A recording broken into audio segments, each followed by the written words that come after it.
Okay, on that note, let's move on and get you an exclusive. Sources tell CNBC-TV18 that electronics and wearables manufacturer BoAT is looking at filing for a 2,000 crore rupees IPO soon. Rachna is joining in with us to give us the details on this one. Good afternoon, Rachna.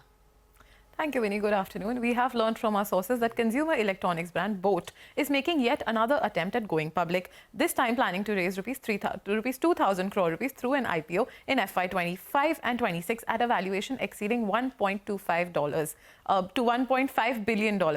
However, we also understand from our sources that valuation could be a sticking point this time too. But this comes after almost 3 years when the company made its first attempt before ultimately withdrawing from the IPO. While the amount of the fundraise is essentially the same, what's different this time is that unlike the last time, BoAT is now going to take the confidential filing route, just like the food delivery giant Swiggy did for its IPO last year. The confidential filing is expected sometime next month. This comes at a time when BoAT's revenue fell 5% in FY24 to about 3,000 crore rupees, but the silver lining was that the company halved its losses to about 70 crore rupees and turned EBITDA positive. While the audio segment remained pretty much flat in H2 FY24, BoAT still holds about 26.7% market share in India's wearables markets. Sources also indicate that a consolidation is underway in the sector, with BoAT seeing a sales boost during the Diwali season after several sluggish quarters.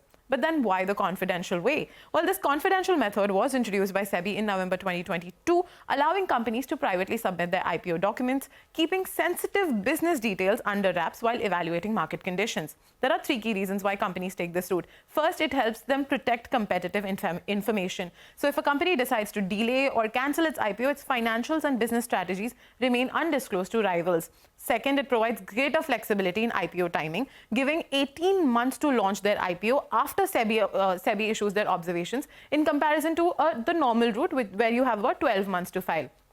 And the third is that it shields them from public scrutiny, helping them avoid any speculation, investor concerns, and potential legal challenges. And all of these make sense for BoAT, considering this is their second attempt at going public, especially because this is the first time when they attempted to go for an IPO. Apart from the market conditions, there were concerns about its China manufacturing and the links to China, and its rise in business after the ban of Chinese goods by the government had been applied.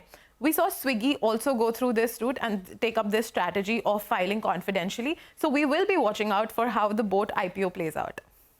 Okay, Rachna, thank you so much for that and giving us the latest update on this front.